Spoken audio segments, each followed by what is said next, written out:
got an amazing guest today. Jim McCarthy is in the house. Thank you. And there's so much to talk about with Jim, his background, his beliefs, his experiences in life. But most importantly, what I love about Jim is his values. They're just concrete. And he believes in his morals, and he acts upon that and stands up to things that he agrees with and disagrees. To a fault, yeah. A fault in some ways, but I think it's something that's the world needs more than ever. Insincerity and disingenuous attitudes really tick me off, so. I think most people. I I would just say think so. you take the step to engage in a conversation around it. It's what I call the Howard Stern factor. Throughout his ascent in syndication and conquering other markets, he took on the other morning guys by name and just went head to head with them. And that was the kind of culture I grew up listening to, and it was cool.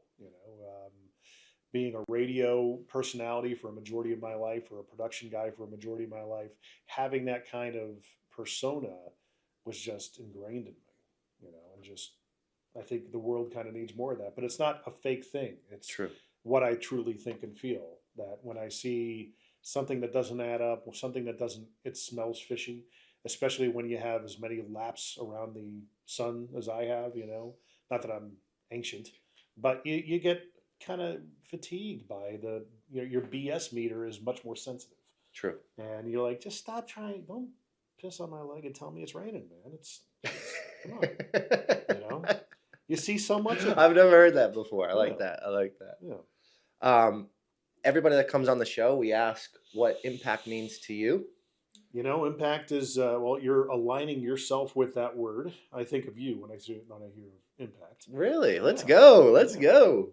Because I know your heart, and I think you truly do want to impact people. Impact is a word that's somewhat nebulous. It's subjective. There's physical impact. There's impact where you can do it negatively and positively. Totally. Hopefully, I think a lot of people are just trying to do it more positively. Totally. And not damaging in a damaging way. And that's my story around why I chose impact. Right. So the word impact for me, my perspective around it, growing up with the challenges and the situations, it was always negative. Yeah. So as I was kind of navigating my business, I'm like, how do I flip this for me personally, but also ingrain that transition of perspective to everybody I touch and serve and engage with? Yeah. So I love that you bring up both sides of it, because most people are like, impact, positive, but impact can be negative. Mm-hmm. And we don't understand that what we say, how we show up, what we do either has a positive impact or it has a negative impact, right? It's not, oh, I said this or I did this, and it's just neutral, right? And I'm getting excited, I'm hitting the mic, but I'm That's like, fine. It's not neutral. It's either good or bad. Yeah. And I don't think people understand the effect that has. Well, and again, it's as you go throughout life in your 20s and 30s, I believe you're going to have people that want to make an impact. It's going to be a positive memory or a, neutral or negative memory. You're going to, go into a situation seemingly positive and come away with something that's like, well, that left a bad taste in my mouth. Either way, it's going to leave an impact. True. And you're going to learn from it. And you learn to pick up on those cues and identify those flags when they pop up in those scenarios that come forth. And they will come more. That help you, define yourself as a person. A lot of the, we started the podcast off, this episode off, talking about, certain things. Certain people will come into your life purely trying to figure out ways to separate you from your money. Other people will come into your life that, just like yourself, have a heart for saying, how do we make things better? How do we deepen relationships? And over time, I think, as adults, as we grow, we are going to be much more discerning about those types of scenarios. Totally. I also think, and I'd love your opinion on it, is impact doesn't necessarily occur immediately. Right. So, and we've had some conversations around certain programs that sound good or they feel good because someone saying the right things, but the negative impact actually happens down the road Right. because a lot of these programs, frameworks push you to change your culture. Right. Right. That culture takes time to build. And if you keep running with that program, you may think it's working, but in reality, 12 months later, you look at your books and you're like, I've got 180% turnover and we've spent more money ever than hiring and firing and we're being sued. Right.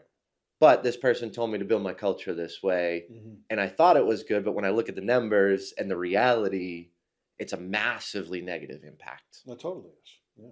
And I think that's just challenging for so many people because we think we're going down the right road. Of course. Yeah. And I've done this. Yeah. Last year I did this Mm-hmm. drastically. I thought I was going down the right road. And I'm honestly, I'm just thankful I had hyper awareness around it and didn't do this for a long time. Mm-hmm. But I had to cut off some things and transition and really hone in that, do I actually believe that this is going to be beneficial, or was I just excited and in the moment? I think the question to ask is, am I being leveraged by somebody else? Bam. You Wow. know?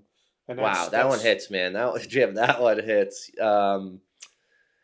That's actually what gave me the hyper awareness. Right. Actually, and I didn't use that word leverage, but I think for me it was, I'm being used. Right. Right? Like this relationship sounds great, feels great on the surface, but this and happened. Why? To be leveraged to benefit them. If I had nothing else to offer somebody and the money runs out, are they going to be there for me? That's the question to ask. And, be honest with yourself. Be intellectually honest. With some people, people here in town, people, that are in the space of coaching, business leadership, things of that nature, you got to be as wise as a serpent, man, and as innocent as a lamb, to a certain extent, to be biblical about it. Totally. But that takes time, life experience, discernment. I think there are people that just have natural old souls that can pick up on it just like that in their 20s. They can, call a spade a spade. I think a lot of the generation coming up is very discerning. They've Yes. been exposed to so much. Totally. So you really do have to shoot from the hip in a real, truly authentic way, which is another topic we can go down a rabbit hole on. Authenticity is. Let's go down this rabbit hole because when somebody's trying to sell you the notion of authenticity, and it's coming in a package of a templated LinkedIn post with highly glossy photos that are really posed, that's not authentic. I love it. Let's go. You know what? That was me, man. That was me for a while. There's a way, I want to get the best side and put my best foot forward, but is it a veneer or not? And that's the thing of what I learned, and I just want to share it in case this can help anybody, is that wasn't me. Right. That truly wasn't me. And that's why it felt icky. And that's why it felt, ooh. And that's why I started questioning stuff, because I'm like, I want to show up as Jim. Right. So you see the same person online as in person.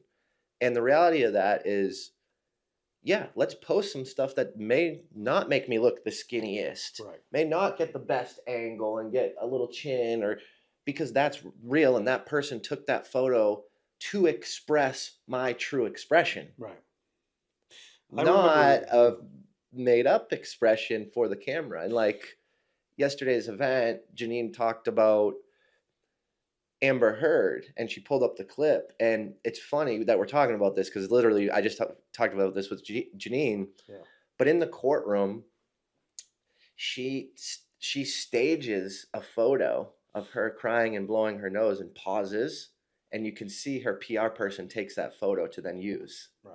Now this is on a higher level court, craziness, celebrities. They know what they're doing. But that yesterday was like, wow, I've done that before. And I know so many people in our community that's doing that. They're literally staging something, and speakers have never spoken on a stage, right, but they've got a kit with them on massive stages. It's like, you've never actually spoke, but it looks like you spoke at Impact Effect at Wild Horse last year, There's a communication that happens with a team and the subject. It's, an unspoken communication that they know where to, here comes the moment. She's okay. There it is. Boom. Yep. And if you notice, a lot of the stuff that I post on my LinkedIn and my Facebook and my Instagram is a picture that was taken of me at an event with a good friend of mine, a podcast that I produced called Stronger Than My Father. He did an event at Opryland, and he wanted me there to run and facilitate the podcast production side of things, make sure everything went right. Mic sounded good. Just did my thing. Just did a live event. Of course. And somebody took a picture of me. I was laughing about something naturally. I'm like, and they sent that to me. I'm like, that's a pretty cool picture. So that's my headshot. You know what I mean? It's not posed. It's me. Yep. I'm not a fan of my smile because I feel like I'm squinting these days. I don't know why. But you see me. I care what I wear, but this is me. Yeah. This is what you're going to get. I should be judged by, let's go to Martin Luther King, by the content of my character, not by the color of my skin, not by what I wear, not by the pinstripe suits, because I feel like those are veneers. Those are those are armor, yes. Right? And yeah, there's a comfortability that people have. You're wearing a jacket, but dude, the morning of your impact event, you stood up and addressed the breakfast crowd, just wearing a black T-shirt, man. Yeah. All due respect. Yeah. This is me. I'm the man putting this event on. I pulled it off. The words that pour out of my mouth are what really, truly matters. Okay? You just gave me goosebumps, man. Seriously. And it's funny because I know a good podcast session when I get goosebumps a couple times. No, seriously, like people joke about it. They're like, that's your mannerism. You say that all the time. I'm like, but that's the true connection that we're having. Like, I feel that, and like my body and sensation, because it is so important to me. And like, you just hit on something that I never even thought of, man. Like, thank you for that. That means a lot to me. That's one thing I noticed. My business partner, John, he just puts on whatever every day. He'll show up wearing shorts and flip flops, but he is a business juggernaut. He is a brilliant person when it comes to simplifying business techniques. And, he's got an issue with these coaches and leaders and thought leaders out there that he's like, they make it too complicated. It's not complicated. It's systems. Just look at the systems and the procedures, okay? And understand it's going to take time. It's going to be hard. It's not, it's going to be a 5, 10, 20-year overnight success. And now he has the chance to prove it in our own business, him being the CEO role, and I defer to him because I've seen what the guy can do. Yeah. He doesn't care about how he looks. And we even addressed, as he's becoming more public, I said, you should start off every talk you do with, okay, I showed up like this. I better have something really good to say.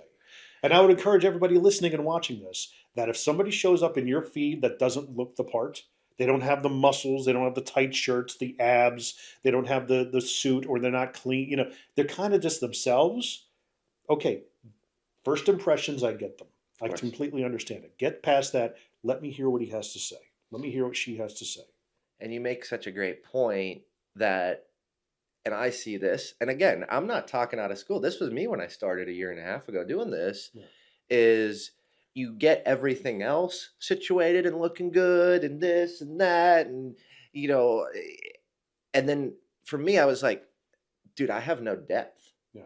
Like my content is a couple speeches, and I actually have been focusing on all this branding stuff, which is important. But I realized, like, I've got 2 or 3 speeches with depth, and that's it. Yeah. And that's not going to work. Yeah. And what it caused me is to go deeper. Yeah. And what I'm realizing is, as I look and navigate, a lot of people are building these brands, but when you actually sit down and listen to a 30-minute podcast with them, or you sit down and watch a long-form video they did, I'm like, that's all cute. Like what you said was cute, and I've heard it 50 times from all your mentors because I went and did the research.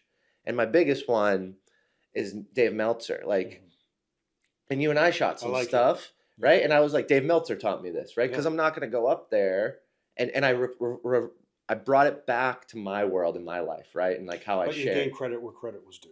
And what I'm realizing is, like, and I love Dave because he's got such an positive impact on so many people, but those phrases, those little coined terms that get you excited and you write them down in your notepad, for a lot of these folks in the industry today, and again, I used to be this, there is no depth. It's just cute phrases and verbiage that they've heard from mentorships that they pay $100,000 a year to spend time with that person. Don't get me wrong. I paid to play. I think you should pay to play. I think you should pay to get in rooms if you have a strategy and you have a good offer and you're ready to take that opportunity and run with it. Yeah. I've done that plenty of times and I've gotten great opportunities. Yeah. But my whole point is like so many people I'm seeing don't have depth and they don't actually do the research and spend the time to increase the connectivity around their content and that it is good content. It's just cute phrases. You can tell a person that's just trying to peddle a phrase or a notion or an ideology that doesn't, they haven't lived it. And there's an element and a notion of, do you believe that what you believe is really real? It goes back to a biblical sense in your faith, but it also goes back to who you are, your core intrinsic beliefs. And those come with time, and there's no getting around it. You have to feel these things. You have to have life experience and things that just, conjure up like DNA programming that happens over time, that what you believe, and I know this to be true. And so when somebody else is doing something and it's on a surface level basis, building a business or otherwise, and it's based on, coaching other businesses while building a coaching business, it's like, no, you have no business, and great, they can make it work, but it's all transactional. Yes. There's high attrition. People are going to find you out and you're constantly in acquisition mode, trying to get more people to the table. Yes. Okay. What if you just dialed into the people you have? Yes, Jim. Yes. Okay, and built that over time. Because 10 years down the road, if you just, hey, I'm just doing this, I'll be real with you. I'm taking this element of a background that I've had. Here's what can work for your business, but I'm still learning myself. Yes. That kind of candor, admitting a negative to elicit a positive from a prospect, goes a long way, man. Ask Avis. With Avis Hertz did it and back, Avis, Hertz right? and Yeah. Avis. Yeah. Avis knew they weren't number one back in the day. Yep. They said, hey, we're not number one, but we try harder. That was their thing. And it worked. People gave them credit. It's so interesting. Just be honest with me, man. It's interesting you say this because I right before this, I had a client call and he's been a client for a couple weeks now and I'm helping him build his systems and grow and build human connection and look at things differently. And we were talking and he was like, oh, I'm going to an event tonight. And I was like, okay, this is how you should present yourself, right? Like you're in an industry, but you're way more than just what you do. He's a photographer. Right. And he was telling me, and I was honest with him and I said, I struggle with the curiosity level at engaging at 7, 8, 9 questions. Like I'm good, I'm back and forth, I feel good, but adding that extra question into the discovery to learn, I'm bad at that. Yeah. So I'm still working on it. And he was like, well, I appreciate that. Yeah. And I was like, but you need help in the beginning. Like you need to get to the questions. You need to get to that human connection piece and build that relationship. But I'm still working on this. And that just level of honesty turned into like, man, I really appreciate that. And we're going to focus on this. And, how can I help you on the other end? Right. And it was just that back and forth of honesty. Well, it reminds me of a LinkedIn post I put up weeks ago. Putting something out there, somebody else in the space put something out there that was claiming they could do something that I'm like, and I found out from inside from a client that, the price he was charging, I said, well, if that's the price, I said, that's a rocking deal. I don't think you could pull it off, but hey, I could be wrong. And he goes, well, I'm going to give it a shot. Okay. And sure enough, it fell on its face. They just took his money. Tried to kind of save face in the end. They did it badly. And I'm like, don't promise stuff you can't deliver. Okay. Why? Why would you do it? Well, we'll just figure it out. It's bad plan.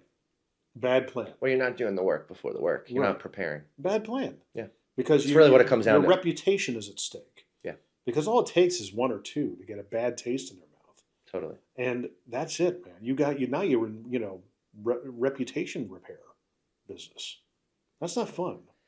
And the other thing too is if you really care to serve people, if your heart's really in it, if you are authentic, and that does happen or you mess up, then you got to do what's right. Right. and you got to be honest and own it.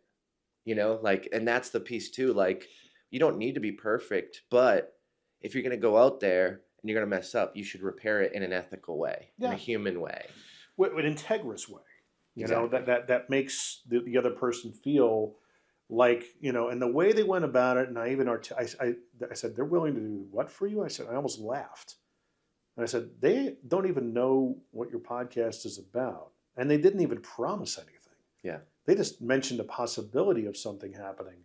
And then, you know, hey, we'll throw in this other thing. There was no skin in the game. There was no risk on their end in this particular scenario. And I told them, I said, they're just trying to save face at this point. They're not coming back and saying, hey, we know we messed up. Here's a month for free. Yeah. Because now that requires risk. Now we've got to put, you know, paid hours in with a teammate or something like that. You know, some sort of a soft cost that goes along with that. Not exactly products or anything like that. It was all service. Yeah. But it's like, dude, that's time. And time is money. Now it's time and that's risk. The other things that we're offering, there's really no risk. Yeah. You know. Well, it's one of those things, and I'll be honest. Like with my conference, there was a point where I didn't have any money, and I'm like, well, how can I give more, give more, give more? And what I realized was there was things that I could do that had no risk, that had no financial backing. But if you reverse to what I just said, it was, I want to give more, give more. Yeah. What can I use that doesn't cost money because I don't have it? Yeah. You're talking about the other side of let's give them this because it doesn't cost money. Right. And instead of like, let's give more because it doesn't cost money. Let's piss on your leg and tell you it's raining. That's exactly what happened. And I told him this. I said, I am on the outside of this scenario. You're a person I care about. We've been working together for many years now. I've been by your side. Yeah, you're paying me to do what I do, but it's a good rate. And it's one of those things that it's like, you get mad for the person. Like, how dare they treat you? You love them so much. You're getting upset because you want to protect them. Yeah. Because they're not going to take it personally because they're inside the bottle. There's bias there. Of course. There's external bias from where I'm sitting, seeing it happen. I'm like, no, dude, they're wronging you. This is not right.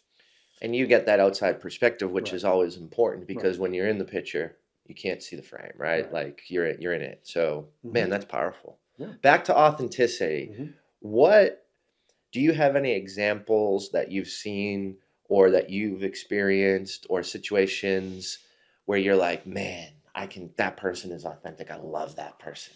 There's definitely, Dave Meltzer. I don't know the gentleman personally. I've never met him, never talked to him, invited him on the podcast. We just have yet to make it happen. He comes off to me like legit. You know, he's been through the rigmarole. He has the stripes. You know, I get no surface level feeling that he's inauthentic or off. Ed Miolette's the same way. Cardone's the same way because I know these guys. I've met Cardone. I've worked with him in the past. He is legit. He is who he is. The guy you see that he puts out is who he is. Bradley, the same thing. Yep. I respect people who have the stripes. Yes. They put in their 20 years. Yep. Okay. If you're going to come out, hey, I'm getting into business. I saw this with somebody the other day who just got licensed in a particular industry. You see how I'm being vague. And recently got licensed in their industry and started putting out content. Let me tell you, no, you just started, dude. You mean you're not even. We're still disconnecting the umbilical at this point, man. At least start scooting around the couch. Yeah. Before you start telling me how to do something. No. Yeah. And it's so easy to pick that stuff. I mean, but that's my background. I guess I'm a cynic. That's how I'm able to discern. Yeah, and typically if I question myself, well, maybe I'm wrong about this person. Man, 9 times out of 10, it'll come up in conversation with maybe 2 or 3 other people, and I get vindicated every time. I'm like, okay, it wasn't me. Yeah. Yeah. But I mean, those guys come to mind, to answer your question. And one of the things that I've realized, someone who's authentic will actually show emotion. Right. So what I mean by that is like when I was talking to Dave Meltzer when he was in Nashville, we were talking about something pretty deep and he was holding back tears. Yeah. that I don't think like you can't fake that, right? Like I could see it, I could see the progression, I could see the eyes water. Like you can't just tell your body to do that, right? Yeah, yeah. And maybe great actors can, and maybe he's a great actor, but I didn't feel that, right? And I'm looking right in his eyes, and he's 2 feet away from me, and we're talking about something deep, and I can see him, I can see his face flush, right? Like I can read it. Yeah. That's real to me. And like what I realized, Janine Driver, who was here yesterday, Oh, she we was completely transparent. and we shot a podcast, and she was tearing up in Yeah. it, She's right? vulnerable. And she was honest. And Brian Galke, who was here at last month's event, like we were having a deep, honest conversation about family things and life and travel, and like I could see it in his face. You know, he didn't tear up, but I could see the true, real emotion as he was saying it. I could hear the crack in the voice. Like that's human connection. That's authenticity, and it's not bullshit. So like someone who is going to get up and do this massive um, experience, whether it's an event or a podcast or something, and they're telling all these stories that should be true to them and real, and they've got no emotion through it. I'm like, it's all bullshit. Right. And the reason why I feel like I can call that out is because I did it. Mhm. Last year, I spoke on 28 stages, and I connected with 2 speeches. That was it. I was Right. trying to find my lane. Yeah. And my wife even was calling me out. She's like, what was that face? And like, what were you saying? Not because the content was content. I think it was good content, but there was no, those stories was like logic and around brand, and I didn't connect. Yeah. And I'm like, okay, Jim, like you're not doing what you and speaking on what you believe in that's going to have the most impact. Right. And because I went through that and realized that I can spot it, like it's like out of anybody. Just, I'm like, you know, that story is either not true, or you're telling it to tell it and get through it, and you don't actually feel it. And I think that's what a good speaker does, is they have the vulnerability in their content, on the stage, at events, one-on-one conversations, to go there because it's true. And when they talk about it, it comes up, and it doesn't mean you need to cry every time, but I can read that it's real. Yeah. Just by the flush of the face, the voice, the eyes, maybe some tears, maybe some inflammation, whatever it is. But I can call it out now. I can see it and I can feel it. Right. It's like, are you listening to an automaton sometimes? You're just rolling through the punches, which that's what I was doing last year in a lot of my speeches. I was just rolling through my speech. I got to put the strong facade on at all times, and it's like I credit Ed Milet. I've never met the guy in person. I've never had a conversation with him, but you know he tears up during his podcast sometimes. You know if it pulls at his heartstrings, I feel like that's genuine coming from him. I could be naive. I don't know him, but every time I hear his voice crack or his break, I think he's a very sensitive guy. And if I were, face to face with her, if I had a podcast with him, I would say, look, I love the fact that you are sensitive, or at least that's how I feel when I listen to you and you come across sensitive subjects. And I also love the fact that you have a funny laugh. You have a funny cackle that you're not ashamed to put out there, man. Yeah. I said that's the appeal. That's that, again, the real human connection you're talking about makes the difference. It does.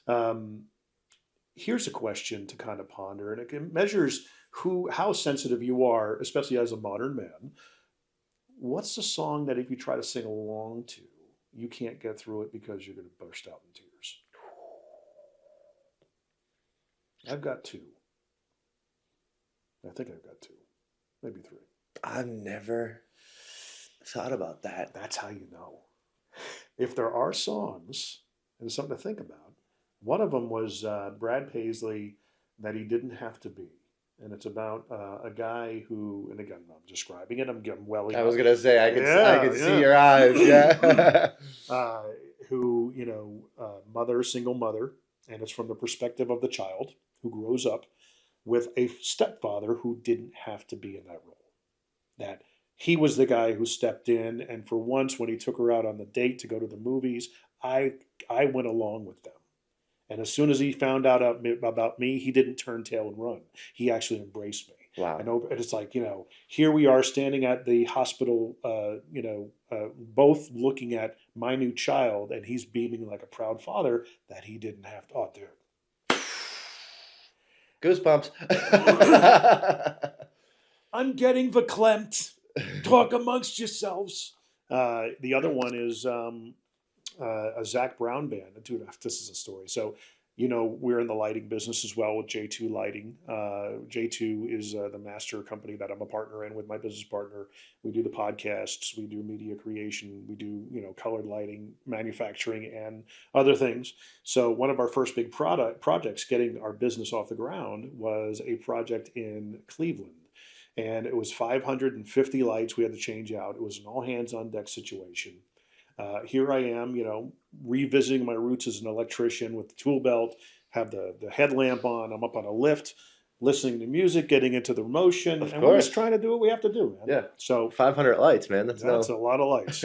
So I was wiring them up, listening to music, away from my family for I think for about 8 days, which was a long time for that moment.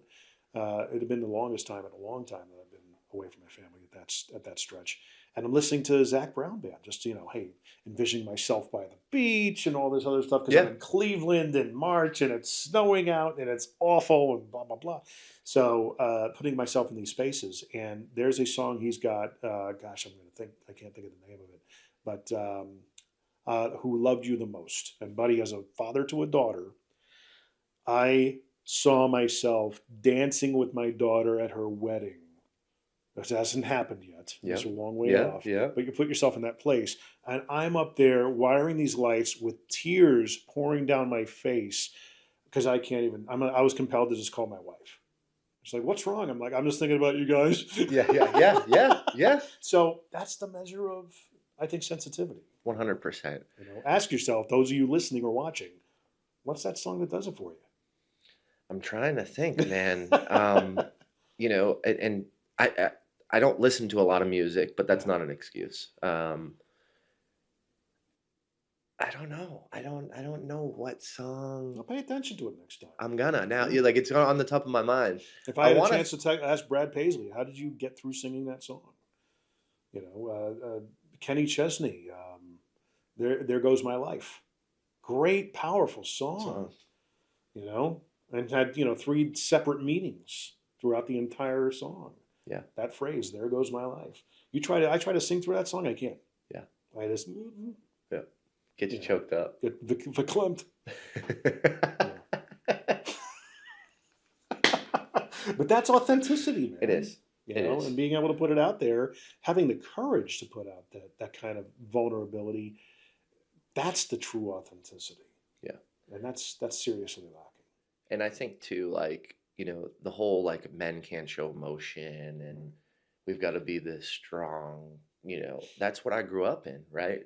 Boston, Irish, Catholic family at that time, where it was and I was telling Janine this because Janine's from Boston yesterday, and I'm like, there's members in my family that are like, I'm just an Irish miserable prick. Yeah. And they accept that and that's it. Right. And it's like, well, how can you not show any emotion outside of you're just going to be miserable? No. And the reason why you're miserable is because you're not showing any emotion. So for me, last year, new marriage, I haven't, July will be a year and a half this year. With the financial burden of the conference and losing some sponsorships and some team members and things like that, I was holding it all in. Yeah. And I broke, man. Yeah. And that was the first time that I cried in a long time, let alone the first time in front of my wife. Mm-hmm.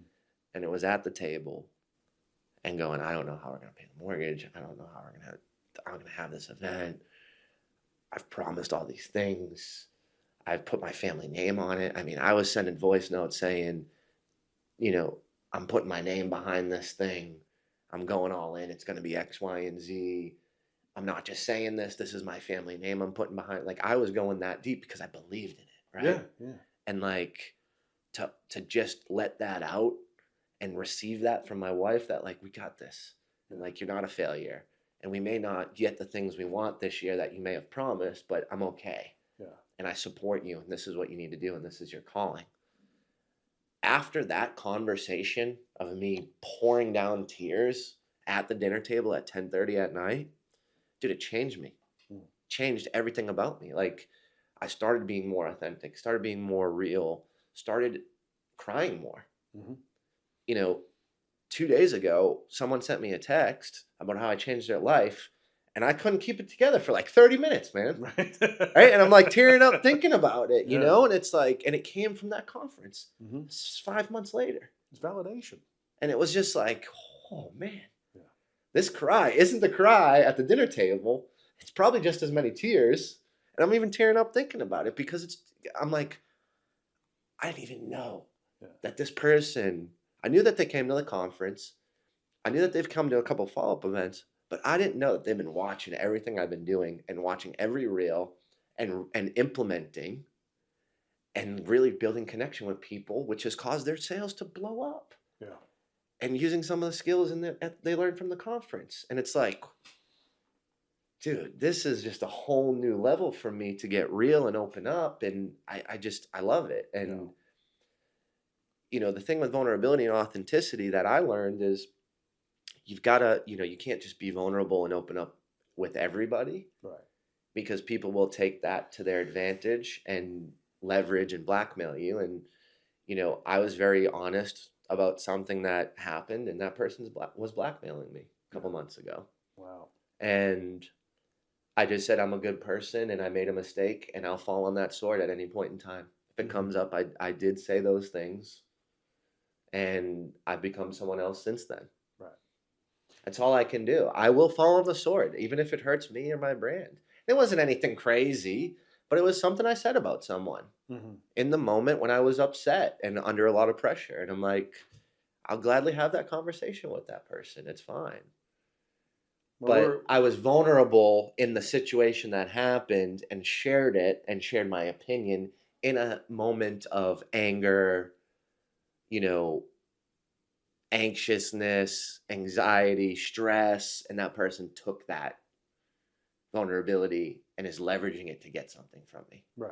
Right. Like, so when I say authenticity, I want to be vulnerable 100% to everybody and authentic, but I think there is some relationships that you have to really understand, like, does this person actually care about me? Right. And the answer, and is it beneficial to share this, or is it? And what I realized is that person, and this was the biggest lesson, that person, and it didn't cause me to not be vulnerable. It just caused me to understand that that person has never shared anything personal with me. Right. Why the hell did I do that? That's how you're built, and the unfortunate thing that I found out through life is that you can't expect people to react and do the same things you would do. Okay. And that's something I learned through a hard lesson my wife has said through the years, but you don't know until you don't know, until you know.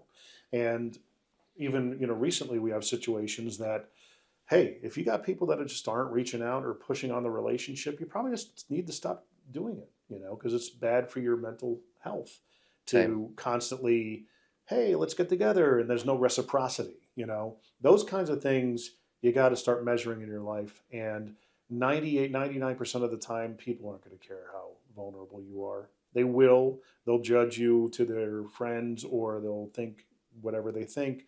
But the true ones that stick around are the ones like, you call me, I call you. Hey, you pop. I mean, literally anybody pops in my mind, I call them. I'm the same way, man. Reach out. Hey, takes you okay? 2 minutes. That's it. It takes 2 minutes. I don't need anything. I don't need anything to leverage off of you. I just want to know how you are. And it's literally something, Harold Hamilton, credit to you, from Mercedes-Benz when I worked back in the day, even though we've had our differences. But this is something I remember, a little bookmark of a thought that you put in our heads. We were having such a struggle of how to follow up conceptually with customers we haven't followed up with in 3-6 months. Yeah.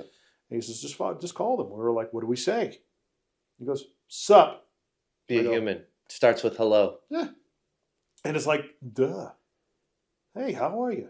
Yep. I had a friend of mine that would ask me, and he would ask it in such a way that you actually felt the genuineness of the sentiment in his voice when he'd say, how are you? Yeah. I really want to know. It's real and raw, and you can feel right. it. But the fact is, you have to accept the fact that 99% of people won't do that. Yeah. You got to be okay with that. Biblically, let's go there. Jesus had 12 disciples. He showed us the human model about all we can handle in terms of surface level relationships, 3 of which were his close inner circle. That's about what we can handle on a human level. Yeah. If you've got, 2 or 3 in your inner circle, you're doing well. 100%. Count it as a win. And that's and it just comes back to the human connection piece, right? Yeah. Like that's why I get so excited. But like, I was talking a couple events ago to the community, and I'm like, you don't need more relationships. You need to go through your phone. I call it the 5 alive. Flick 5 times down. Stop on a person. Look at the text messages 5 above, 5 below, and check in with that person and bring that relationship alive. If you do that every day, you will bring in referrals, business, opportunities, and it's not a, hey, you're going to buy this. It's a, how's things? Yeah. And it's, I'm thinking about you. That shouldn't be your, of course, in some small way, there's a selfishness of that. Well, hey, what am I going to get out of this? But being them centric, my idea, I call it be them centric. 5149. Gary Vaynerchuk talks about 5149. Always have at least that measure of giving 1% more. Totally. With expecting less. Totally. Because that's at the end of the day, you cannot rely on humans, okay? Because we are selfish creatures. Even in the church, I told this to a church leader years ago. I said, I'm just waiting for a church. If I were to start a church, I would just put it on the side of the building. We will let you down. How was that received? He laughed. I said, I said, I know it's kind of a funny concept, but think about it. I said, I've heard you guys in leadership in a church say that. We're human. We're going to let you down. Yeah. That's humanity. Reality. Yeah. That's human. We're not perfect. Perfection doesn't exist. It doesn't exist. There are no good people. It's not real. There are no good people. We're all, I don't mean this to get to a religious type of podcast, but it's we're all bad. We're all filthy rags. Okay. Yeah. But yes, you can show goodness and mercy and grace to people in just doing that. Reach out to them with no expectation, zero expectation. And that's the thing. Like when you do that and it's authentic, right? That's when something good happens to you or your business. Right. But you got to go in with the authenticity that you actually care about that person. Yep. Right. And when I talk about this program, 5 Alive, it's a great concept. It's not business. Yeah. Like the best feedback I've ever got about that little program or little thing that I talk about, someone's like, I reached out to my cousin that I haven't talked to, that I've been thinking about. And it has nothing to do with business. Yeah. And then one other person was like, and actually one of our previous speakers told me that he had did that and reached out, and that person was like, oh, I saw your Facebook. I see you're speaking a lot, blah, blah, blah, blah. And he got a speaking gig and made $5,000. Nice. But he just rekindled the relationship.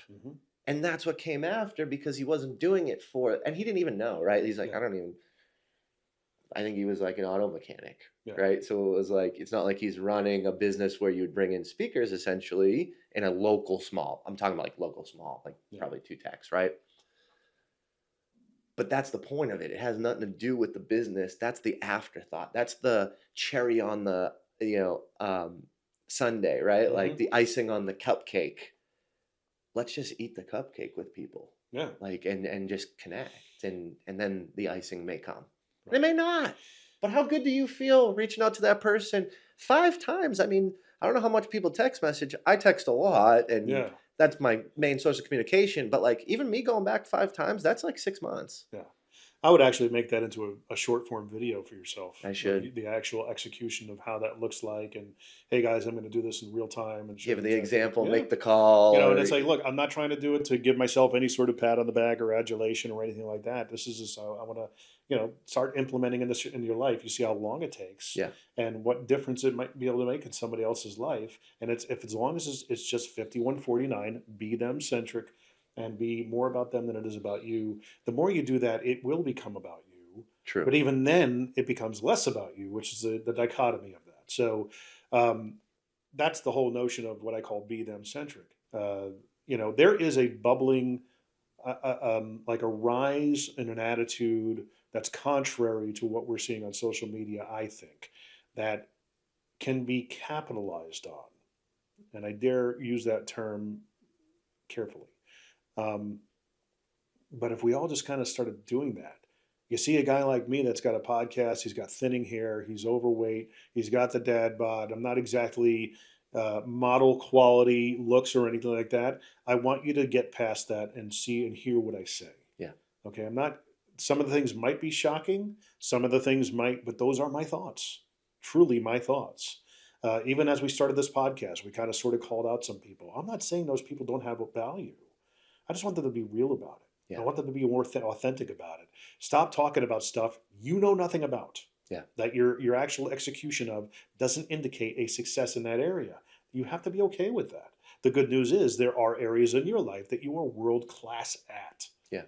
Okay. It's funny you can't be good at everything. It's funny you say that because I went through that. What that model you just said, I went through that, and I was going to do this series of lives around family and kids.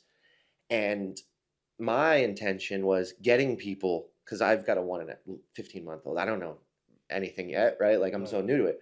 My intention was getting people who had kids or teenagers and different, and we scheduled it all and we set it all up. And then I realized, and I ended up canceling this.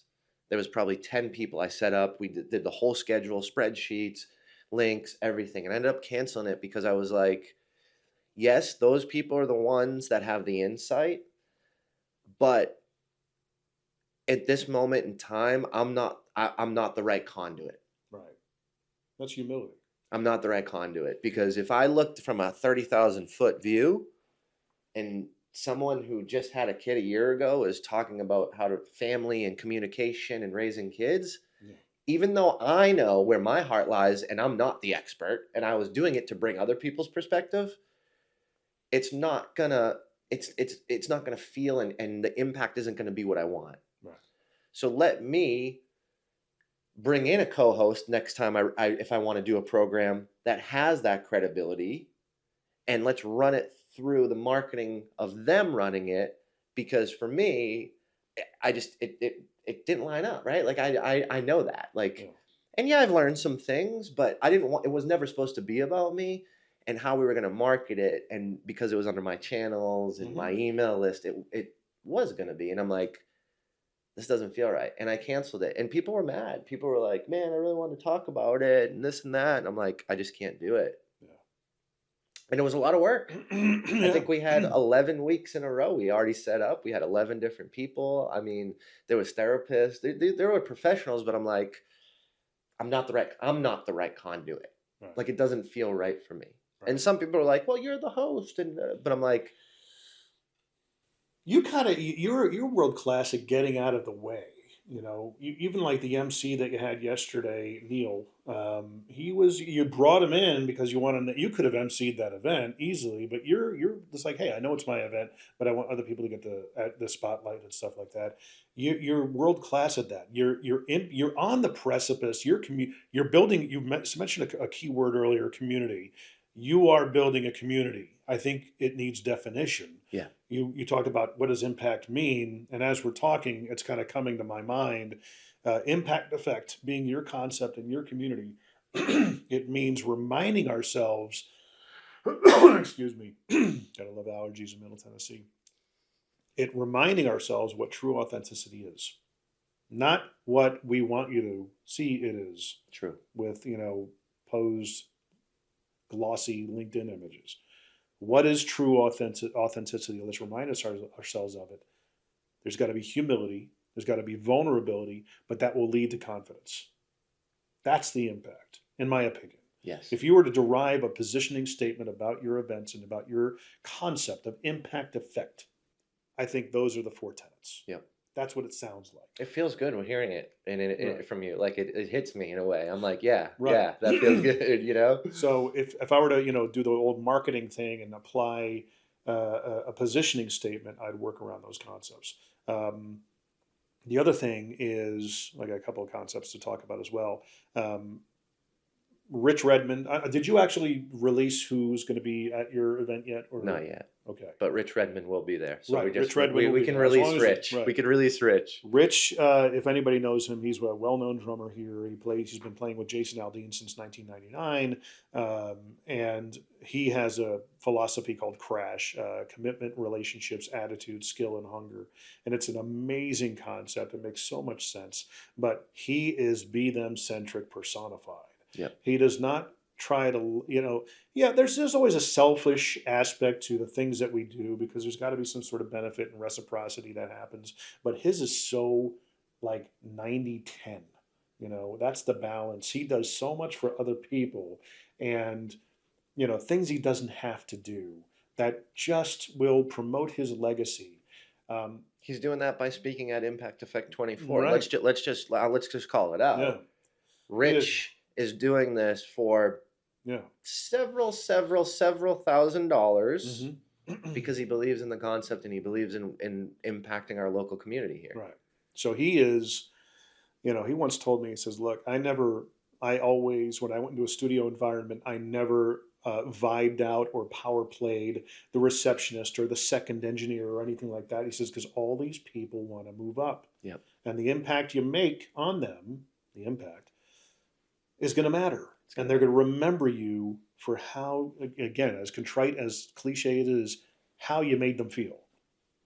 And now these people are in positions to remember him and call him. And now he's, he's been the top call drummer in Nashville for, well over a decade and a half. But that's how he built his business. And it's just amazing kind of, it takes time.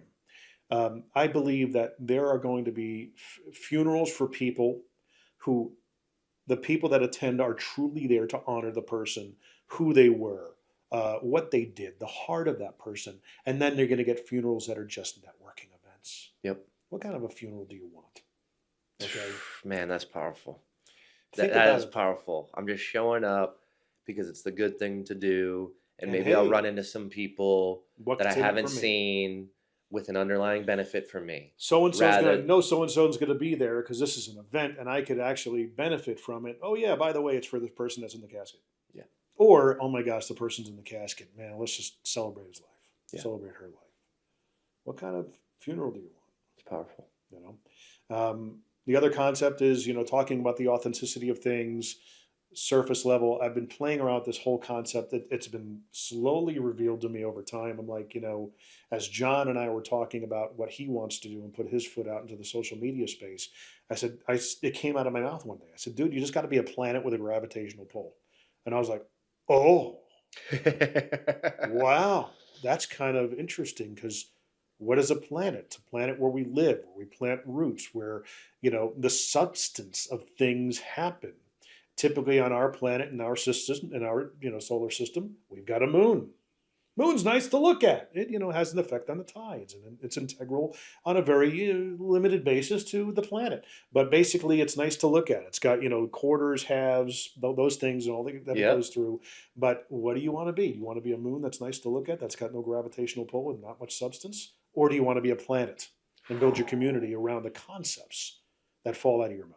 Plant seeds, what you believe, and build for a positive, better future. I said, John, you're not exactly, nothing against you. You're not Mel Gibson. You're not, Johnny Depp. You don't have the look. That's okay. But that's the best part. Right. And if you go to TEDxOldHickory.com, you'll see John. and you read, dude, what does that say? The speakers. Yeah. I love it. When I saw his profile, because we all had to add it together, right? And we had a deadline. But when I saw it, I was just like, I can't wait to hear him. I can't wait to hear his speech. Yeah.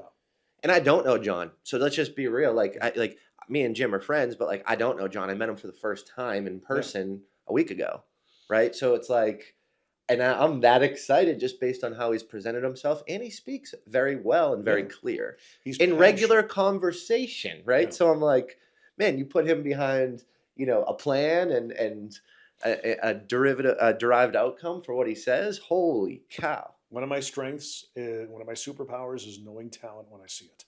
And he has got the talent. He has got the breadth of experience, the articulation, to change people's lives and counter some of the stuff that's out there. That's damaging.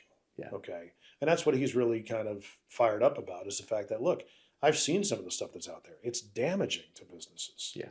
Okay. That's to kind of, go on record and tell people I'm always looking for the next best version of my employees.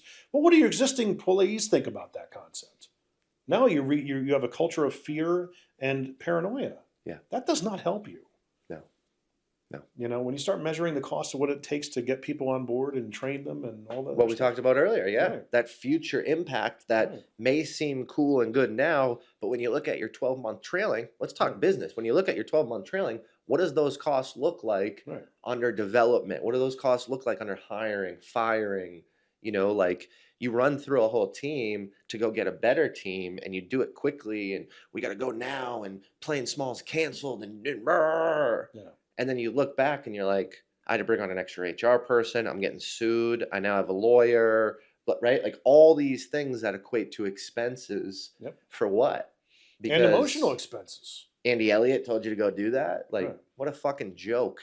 And again, not to discredit, Andy Elliott's got a lot of experience in what he does. I'm not his biggest fan, but he is doing what he's doing for a reason. I call him a modern day shock jock. Okay, he's getting the attention. He eats up the bad and good comments. He knows, he's like Pac-Man. He knows exactly how to rig the audience, and he's getting all the attention. But dude, it's surface level attention. John Mariani and I talked in my recent podcast this week that just came out.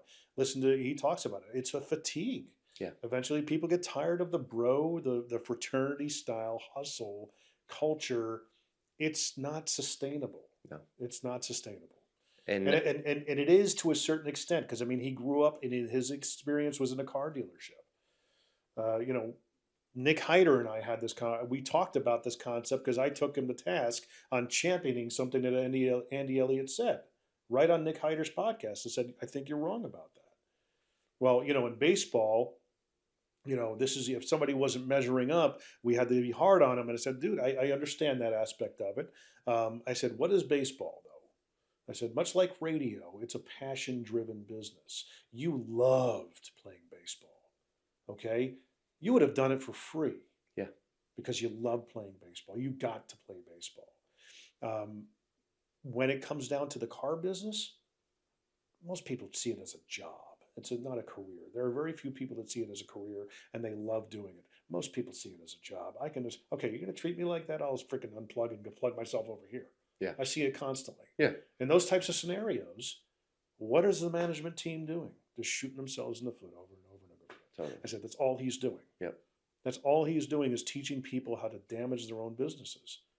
Why don't you just pour into your people instead of telling, well, you got to have six-pack abs. Oh, come on. Okay, the people you align yourself with, I could point out, they don't have six-pack abs, dude. Let's stop with that. Well, his best friend doesn't, Brad.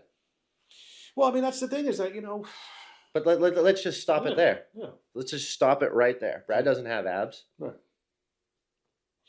But again, here's somebody that sees what Brad is and is trying to leverage what Brad can do for him. We see it. I'm sure Brad sees it too. There's mutual benefits in it. Yeah. But over time, the legacy, the quality of the legacy gets harmed. Yeah. What are you doing to your legacy? You got to remember, your grandchildren and children, great-grandchildren are going to see what you've done. Well, they're going to see it more than ever now, because all they have to do is click on your YouTube channel. That's not going to go away. Right. And as we know, what the younger generation is, they're spending a lot of time on YouTube. They're spending a lot of time consuming video. Yeah. So where are they going to go? Imagine being able to, this is one of the 10 virtues of podcasting I bring up, is legacy. Yeah. Okay, imagine being able to listen to your great-grandfather. Dude. Wouldn't that be cool? Dude, again, man, goosebumps, bro. Like, that's the generation. That would be Those are our descendants, awesome, man. Because as long as the world holds together and we don't get EMP'd to death, true, and everything goes away, as long as technology is in place, these things are memorialized. Yep. Pretty much, unless something massive changes. But there's a good chance that our descendants will be able to see how we conducted ourselves. Yes, we got to keep that in mind. It's powerful. You know what's funny? And I'm going to do a documentary around this and the TEDx and all that. I haven't shared this, but I feel compelled to be authentic and real. I was sitting on a park bench in Fifth and Broad, and it was about an hour before the deadline to submit. And I had a meeting a block away, and I had 10 minutes. And I sat there and I said, if Ellie, my daughter, had a camera on me, or she was standing right next to me looking at me, I'd be showing her that I'm not following my dreams. Right. Because a year ago, I got on that red circle, took a photo, and said, I'll be on this next year. And then I realized that she'll see that TED Talk one day. Yeah. And then I realized that I need to create a documentary and go recapture this moment because I want her to see that aligned with that TED Talk, that I was scared, right? We're talking about authenticity. I was scared. I was nervous. I had limiting beliefs. I didn't think that I was good enough to line up with the concept. And what I did was I wrote everything that was on my heart in that submission around that moment, and how I changed my life and how I'm going to continue to change my life for the benefit of my daughter. Right. And submitted it, and I got accepted. And that's the basis of the talk. I don't know. I got to really formulate it better. Sure. But that moment was me literally thinking about what you just said, that video and this documentary I'm doing, I want to do because it's real, and I need to show that real authenticity in real time. And that's the truth. Like, this is like, I literally wasn't going to do it. And I was like, if there was a camera on me, I'm a phony and fake to my daughter. Yeah.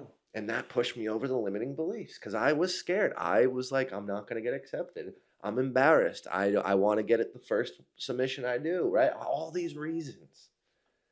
And I almost didn't do it. And I did it. And I got it. Yeah. So that video, like what you just said, is so powerful because it's so true. Yeah. It is the future. Mm-hmm. And I'm like, I got to start looking at everything I do as if I'm being recorded. And is this a good thing to teach my daughter? And if I can keep my morals and what comes out of my mouth and everything aligned to that, then it's going to make me a better person, in turn, a better father, in turn, a better daughter. And even if it comes from a truly heartfelt, authentic place, getting back to my business partner again, I think maybe he kind of had an eye-opening moment. I could be wrong. But I told him, I said, it was Ed Fox who I was telling him about John. And he said something very impactful, that he says, well, if he doesn't get out and talk about what his experiences are and how he can help people, he's robbing the world of his gifts and talents. Yep. And I said that to John. I said, interesting comment was said to me. You need to think about that. You do have a gift. It is you kind. I'm not that you take issue with me calling you a business juggernaut, but you are. You're robbing the world if you don't talk about it and share it with people. The Bronx Tale. Right. They talk about the word. I don't know that I'm going to butcher this quote, but it's like the worst thing in the world is unwasted talent. Wasted talent. Wasted talent. Yeah. Wasted talent. Yep. Mm-hmm. That quote has stayed with me. Now I butchered it, but like the concept. Right. And that actually drives me. That's actually why I wanted to start this community impact effect, because I had a business partner who was scared of entrepreneurship and scared of the risk, and we separated in 2020, and he's probably the smartest person I've ever built a deep relationship with, and he's wasting his talents working in corporate. Like, he can go create his own company and change the world, and I just don't think he had the resources. We didn't have the resources. I was just bullish. Yeah. Right? Like, it was COVID. We had no money. I mean, I even offered for him to live here for free, and we could drive Uber at night. And like, he just didn't feel like he had the resources and it was going to be a good decision. And like, that's what drives me, because I'm like, that dude would be a billionaire right now, but he's jumping job to job in the corporate world and looking for his next opportunity. And I'm like, if we had more resources, I think he would have jumped on and gone on the ride with me. And Mm-hmm. he could own a couple houses, and he could build a community and really have impact. And I'm not saying I'm the best in the world. I've made a lot of mistakes, but like, I will compare the reality of him and me. And not because I'm pointing the finger, because I really wanted him to come with me. And I think he could be light years ahead of me, honestly. Well, the good news is he still has time. And he does. And, we can only lead a horse to water. Yep. And that's cliche. But, same thing with John. It's, I can only do so much until you decide to want to do it for you. I can't make you want to do this. Yeah. There has to be burning passion behind it. And even with what the power you do have in that scenario is letting him know that, dude, I don't care. No matter what you do, know you still got a believer in your corner. Yeah. I'm still in your corner. I know what you're capable of, even if you're not aware of it yet. I think I need to make a phone call after this, man. Yeah. You're pushing me to pick up that phone as you and I do. believe in you is very powerful. I believe in you. It's why do you believe in me? Because I see this and this and this, I'm not just saying it to be on the surface level. I want you to tell it comes from an authentic place. And I believe in you is a very powerful statement. But understanding why you believe in somebody is also important. So, and being able to articulate that. So it's deep stuff, man. It's even clients that I have that I got clients that are fully committed to their podcast journey and building their business in that sense. And then people that just kind of pop up every now and then. I'm like, look, I believe in what you're doing. I can't want this for you. Yeah. You have to, I don't have the time or the energy to push you and book the guests. I will help you, but you got to believe in this, man. Okay. This is for your own benefit. Yeah, you got to take that jump and keep pushing forward. Yeah. And some people are just great in corporate environments, And there's nothing wrong with that. Like, I'm not saying you can't live a great corporate or an entrepreneur world or any of that. All I'm saying is I know the path that he could be on. And it goes back to my, when I was an electrician being 19, 20, 21 years old, I got in the radio not because of the money, because I knew I had to get it out of my system. Yeah. I love that. I knew there was something more for me to do, and now I got it out of my system. I still do it to a certain extent. Podcasting is radio 2.0. Well, you also do voiceovers for celebrities and Cardone and Bradley and all that, But it's one of those things that I had to get out of my system. Now that it's out of my system, I now look on the trades of the electrical trade with complete reverence, because it's like, man, any kid that feels that they don't know where they are, they're kind of directionless, or they've got no trajectory in life, man, look at the trades, man. It's a great way to make a living. Great way. And there's a lot of honor in it. And our world needs it. That's we don't have enough. Yeah. Dude, the freaking social media channels of some of these tradespeople are monsters. There's, watch, I'm going to do a time lapse of me putting up a panel. It's fascinating to watch. It is true art. My buddy Blake Ermos, he runs Low Volt Nation. Mm-hmm. I think he's got a little under 100,000 people in his group. Crazy, man. And he creates videos, and now he's monetized on YouTube. Yeah. And it's him with wires and cutter, and then these companies send him all the gear to use. So his whole apartment is full of all this free sponsorship gear, and he's doing videos in his apartment.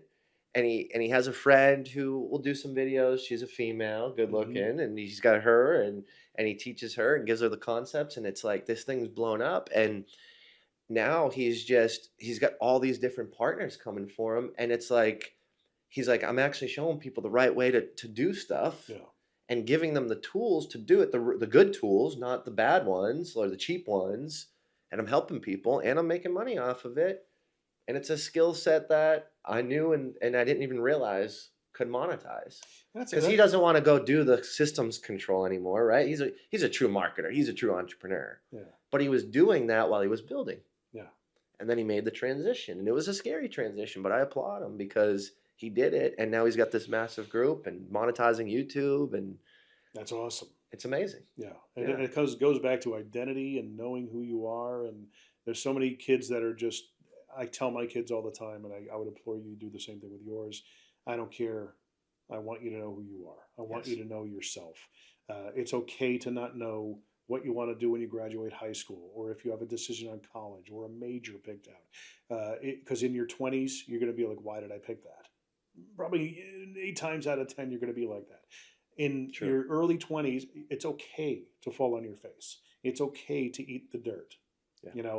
I am echoing the same things that Vaynerchuk says right now. I know that, and I'll give him all due credit. I totally and wholeheartedly agree with him. Yes. And I tell my kids, it's okay. If you're feeling like a failure in your 20s, Yeah. and you don't know where you're going, you'll find it.